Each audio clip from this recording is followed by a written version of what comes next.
कोणत्याही मंत्र्यांच्या निर्णयात मुख्यमंत्री थेट हस्तक्षेप करू शकतात। या निर्णयावर अनेक नेत्यांनी प्रतिक्रिया दिल्या। मी किती भारी आहे हे सांगण्याचा प्रयत्न सुरू असल्याचा खोचक टोला काँग्रेस नेते नाना पटोलेंनी लगावला, तर राज्यमंत्री आशिष जयस्वाल यांनी देखील यावर प्रतिक्रिया दिली। मला असं वाटतं की हे काही नवीन नाही आहे।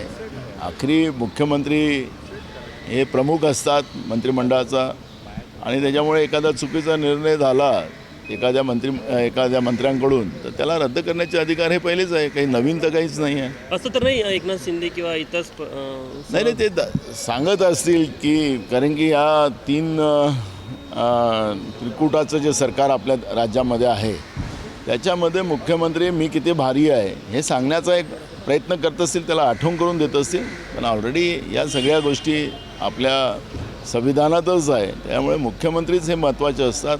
आणि मुख्यमंत्र्यांनी स्वतः विधानसभेतही सांगितलेलं आहे की मंत्र्याला काहीच अधिकार नसतात, असं त्यांनी रेकॉर्डवरच आणलेलं आहे।